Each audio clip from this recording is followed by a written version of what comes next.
Nouvelle édition de l'information sur Eden TV. Mesdames, Messieurs, bonjour. Les titres du journal.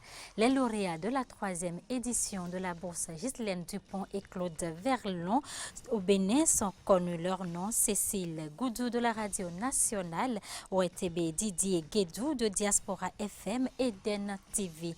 Ils ont été primés à la faveur d'une cérémonie de clôture qui s'est déroulée ce mercredi 2 novembre à Azalaï Hôtel. Les déclarations se poursuivent suite au maintien en garde à vue de Sébastien Germain Adjavon, président du patronat béninois dans l'affaire de trafic de drogue qui l'éclabousse. Après l'honorable Rachidi Badamassi, c'est le député Nazer Sado qui était face à la presse ce mercredi. Hors du continent africain, un accident de train au Pakistan fait au moins 17 morts. C'est tout pour le sommaire.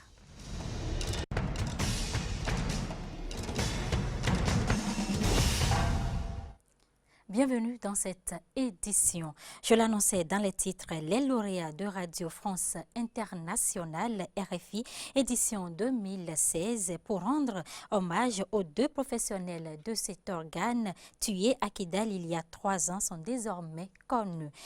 Dans la catégorie journaliste, Cécile Goudou en service à l'ORTB avec son reportage « Le dialogue entre les veuves qui refusent le lévira et leur belle famille » et dans la catégorie technicien audio, Didier Guédou de Diaspora FM et Eden TV avec sa production « L'esclavage et après », distingué l'un pour la qualité de l'écriture, le choix et la force des témoignages et l'autre pour sa maîtrise de la réalisation, du montage et du mixage. Les lauréats bénéficieront par le biais de ce prix de 2 semaines de formation à RFI pour découvrir les spécificités de métier. Vous le savez, depuis vendredi, l'homme d'affaires Sébastien Germain Adjavon est accusé de trafic de drogue et maintenu en garde à vue.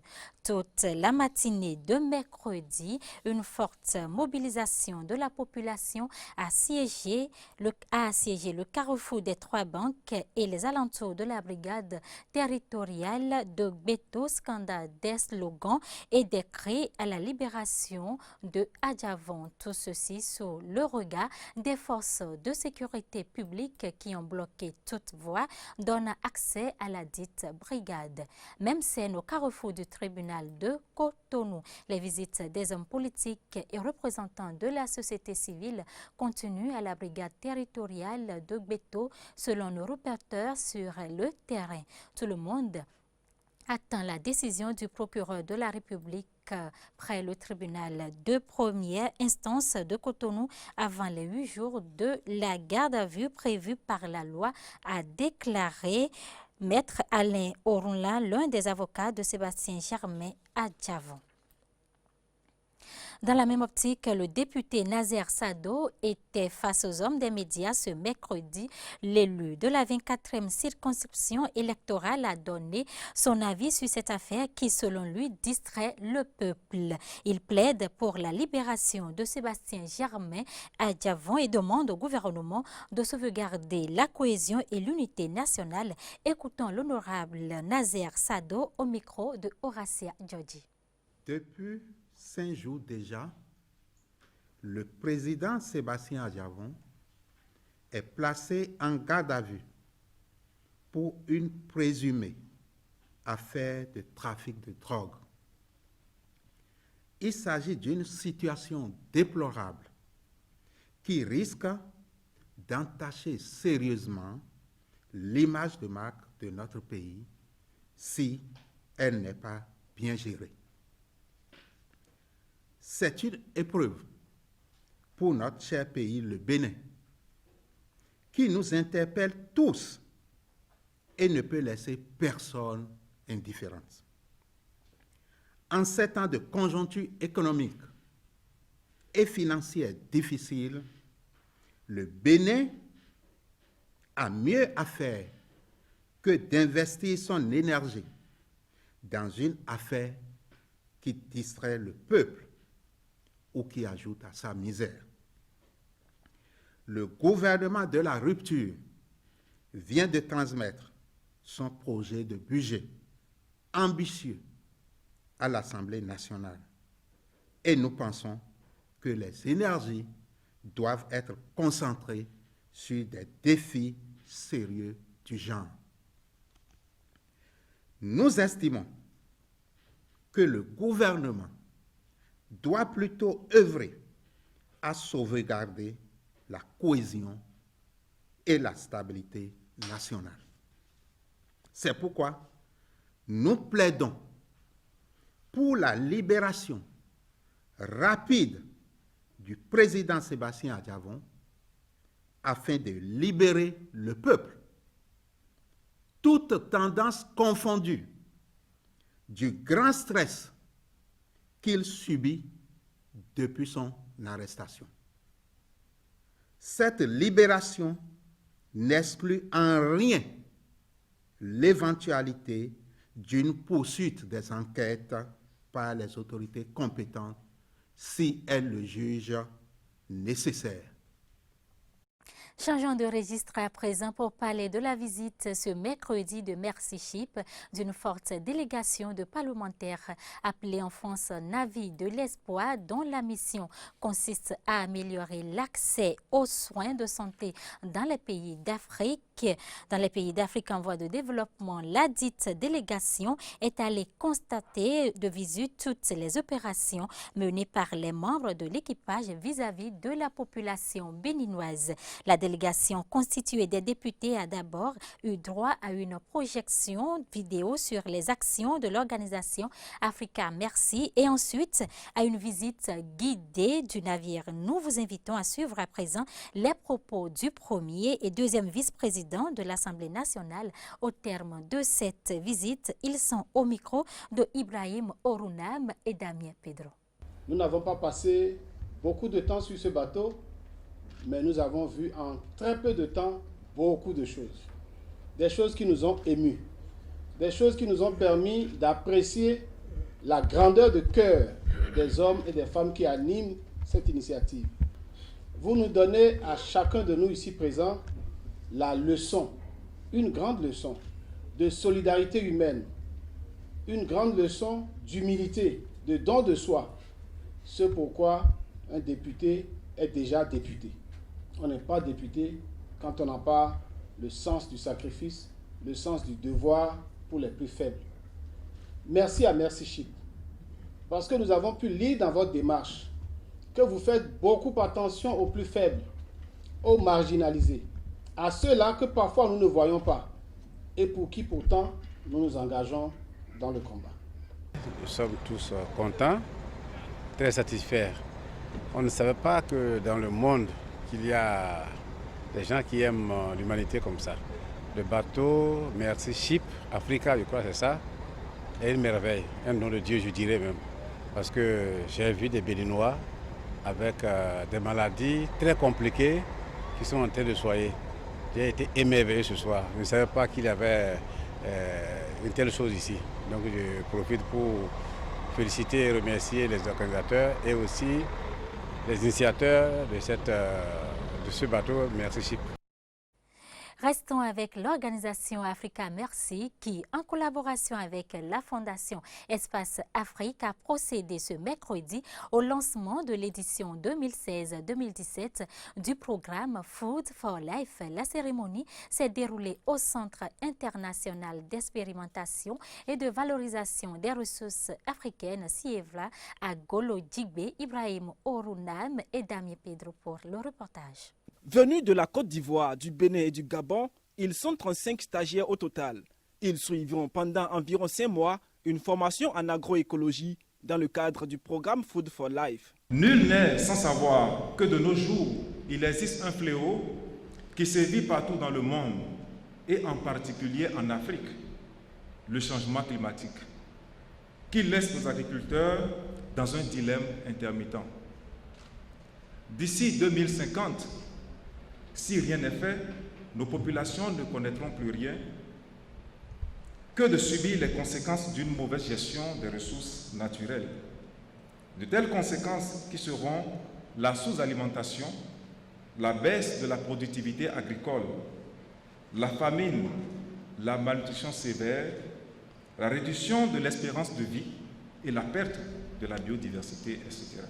L'Association internationale Mercy Ships, à travers ce programme de formation des formateurs, cherche à renforcer les capacités des acteurs du développement agricole sur des techniques purement agroécologiques dans le but d'assurer une bonne santé humaine et environnementale, une bonne nutrition et aussi la sécurité alimentaire.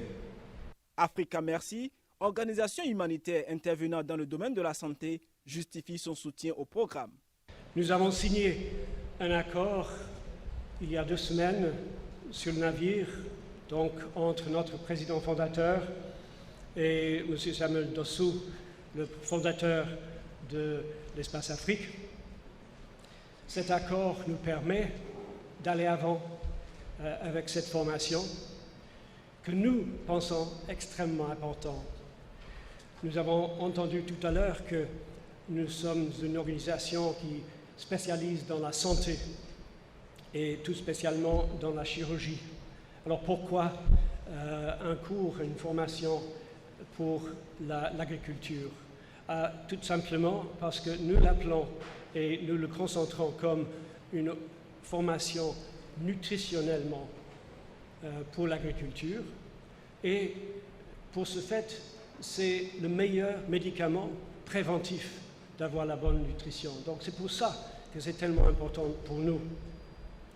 La Fondation Espace Afrique est depuis plusieurs années l'un des partenaires privilégiés de Mercy Ships. Aussi, le programme Food for Life s'intègre parfaitement dans ses activités.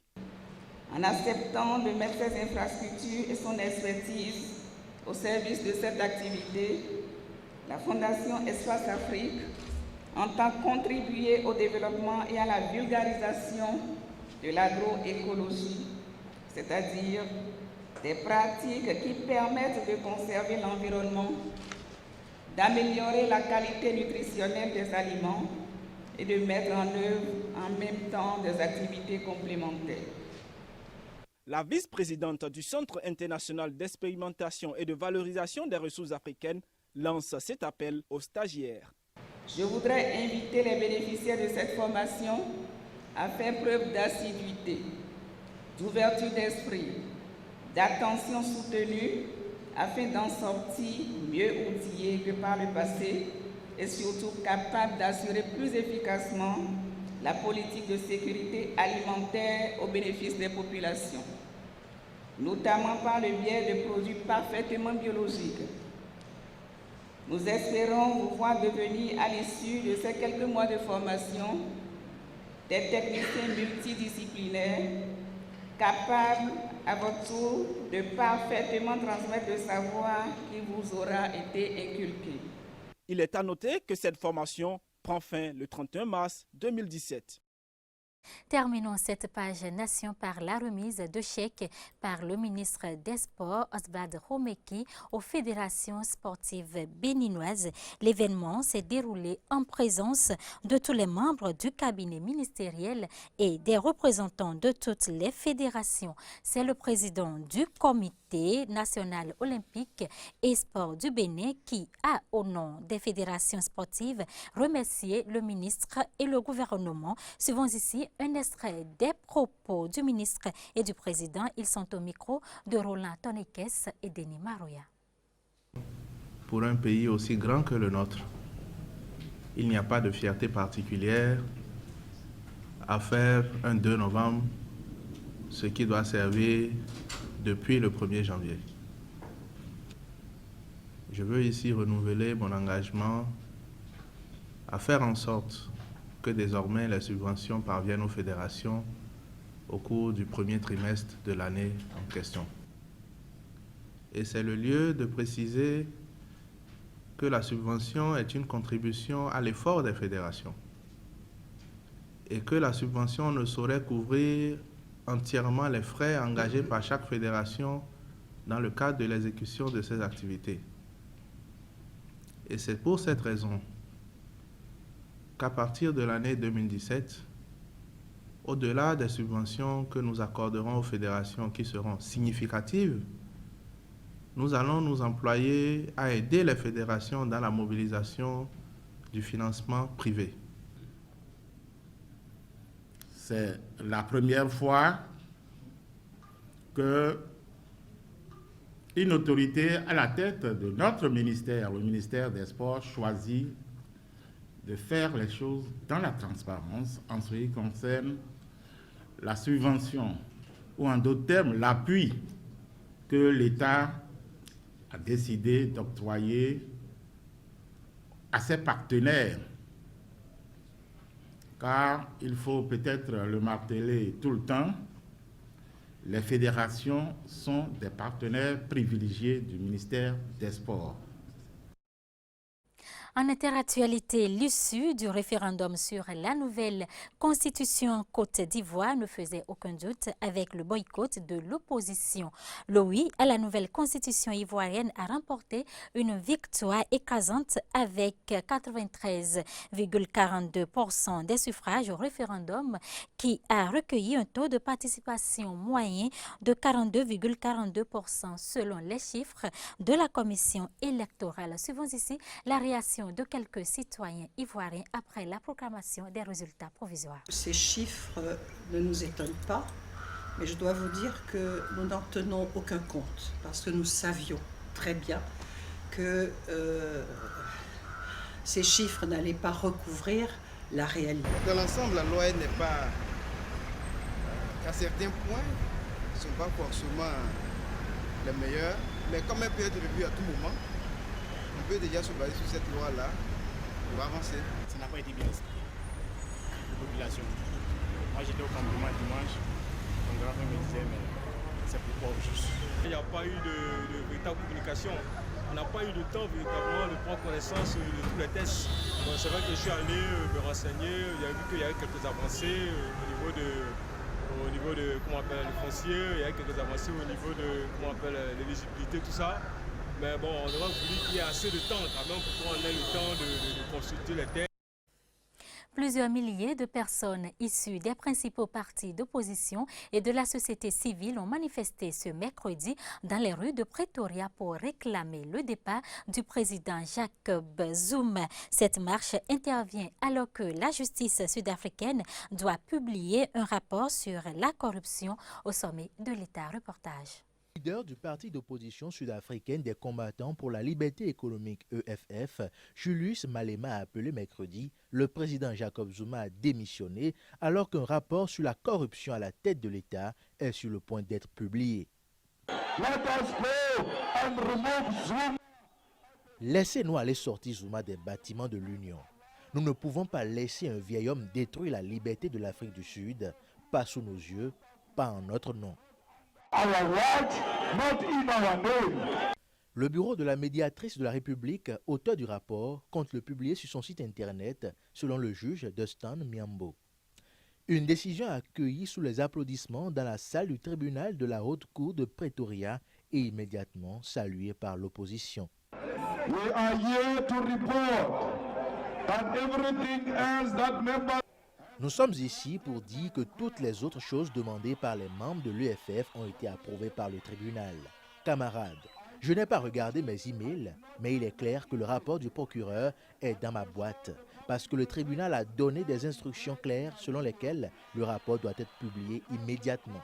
It must be released with the immediate effect. Le document qui devait être initialement publié le 14 octobre porte principalement sur des soupçons d'influence de la sulfureuse famille d'hommes d'affaires Gupta sur le président Jacob Zuma au point de lui imposer la nomination de certains ministres pour favoriser leurs intérêts. Ce rapport est potentiellement accablant pour le président sud-africain qui a quand même renoncé à bloquer la sortie de ce document sur la corruption au sommet de l'État. La police a fermé mercredi l'université de Makerere, la plus ancienne d'Ouganda, et évacué tous les étudiants sur décret du président Yoweri Museveni. Le président avait appelé à la fermeture du campus mardi soir pour des raisons de sécurité suite à des affrontements entre les étudiants et la police dans un contexte de grève du corps enseignant, étudiants, enseignants et parents d'étudiants. Certains donnent ici leurs impressions. Particular individuals who will be cited at the university.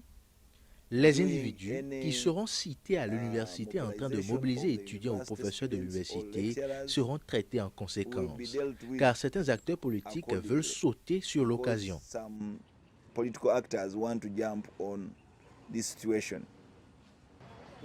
On n'a pas été consulté. La police est arrivée tard, c'était la nuit, et elle est venue avec un bataillon tout entier pour chasser les étudiants.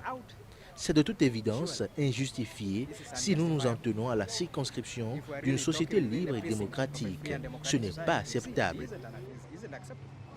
Maintenant, nous nous demandons tout ce qui va se passer et même nous ne sommes plus certains de quand il faut revenir sur le campus. Je pense qu'il ne faut pas jeter la faute sur les enfants, mais plutôt sur l'administration qui devrait pouvoir trouver les ressources dont les professeurs ont besoin et devrait s'assurer que les choses avancent comme prévu.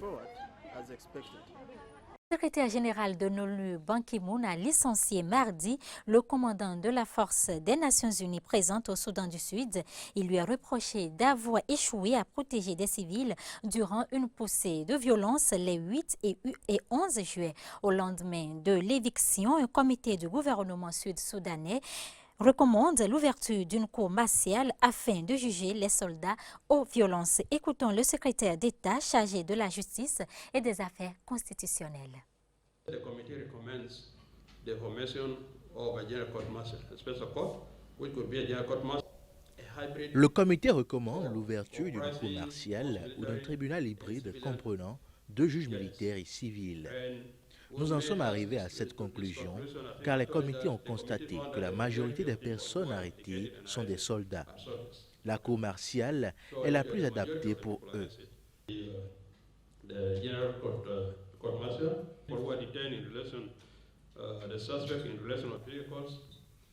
Les suspects en relation avec des véhicules étaient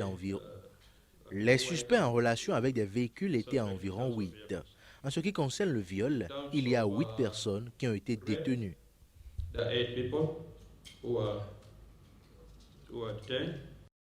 Au Pakistan, au moins 17 personnes ont été tuées, 50 blessées dans un accident de train. 2 trains de passagers sont entrés en collision ce jeudi matin dans une gare de Karachi, la mégapole portuaire du sud du Pakistan. Commentaire Fréjus Serron.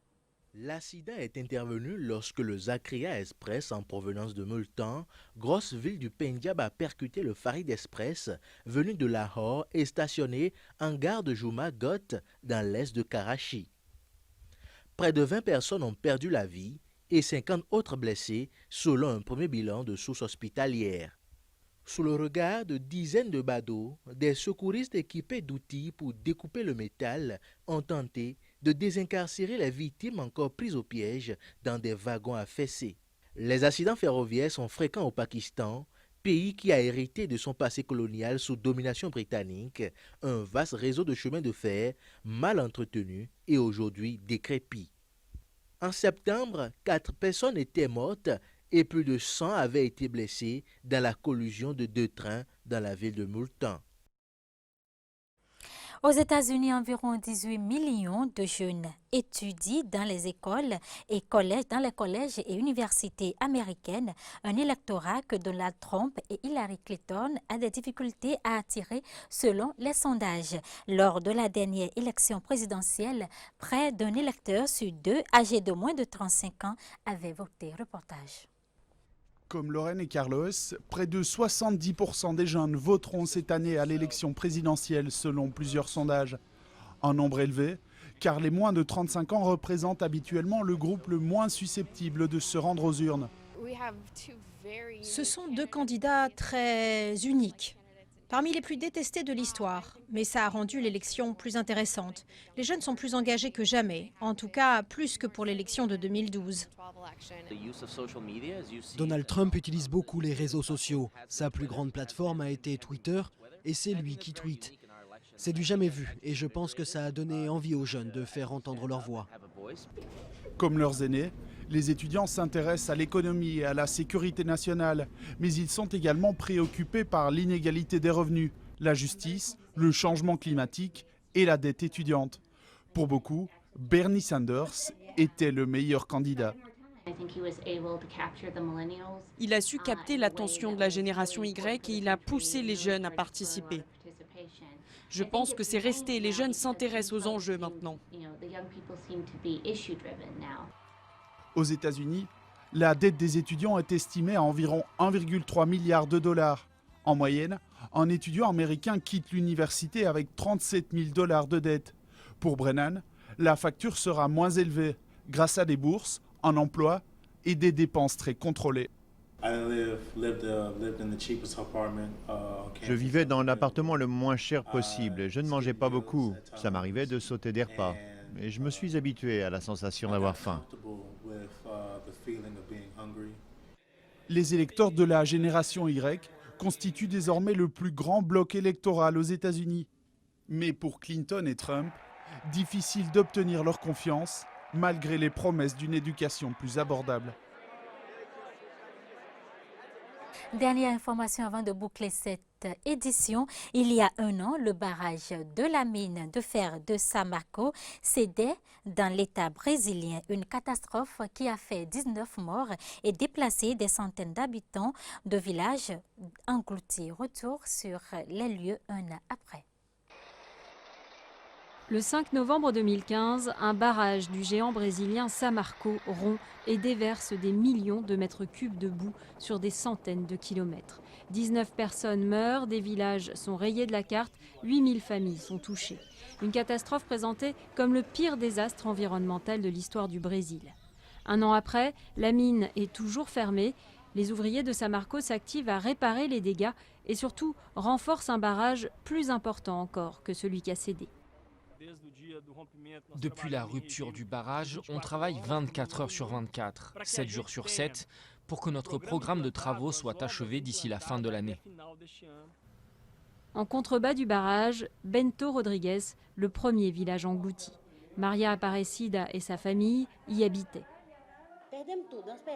On a tout perdu. On a perdu notre maison, notre terrain, nos plantes. On avait des papayes, des oranges, des bananes, de la cérola, tout poussait. Aujourd'hui, ils sont hébergés à 50 km de là, à Mariana. Samarco leur verse une allocation mensuelle et paye leur loyer. Mais pour obtenir ces dédommagements, la justice locale a dû se battre auprès du géant minier. Aucune indemnisation, reconstruction de village ou achat de terrain n'ont été faits spontanément par l'entreprise. Il a fallu des procédures judiciaires pour qu'elle reconnaisse tous ses droits. Samarco a promis de reconstruire les villages touchés. Les 236 familles de Bento Rodrigues ont choisi le lieu du nouveau Bento. Pour l'instant, il n'y a qu'une plaque à cet endroit. Maria Aparecida s'impatiente. Elle se rend régulièrement aux réunions de victimes du barrage. Mais ce qu'elle veut surtout, c'est que la mine rouvre. Les gens souffrent à cause de ce qu'ils ont perdu, de l'état dans lequel on est. Cela n'aurait pas dû arriver. Mais d'un autre côté, il faut que Samarco travaille. C'est la mine qui fait vivre cet endroit. Un tiers des 3000 employés de Samarco sont au chômage, sans compter les sous-traitants. L'entreprise fait face à une avalanche de procès. La justice brésilienne lui réclame une somme record de 49 milliards d'euros en dommages et intérêts. Certains se demandent donc si la mine rouvrira un jour. C'est la fin de cette édition. Mesdames, Messieurs, merci de nous avoir suivis. Bonne suite des programmes sur Eden TV.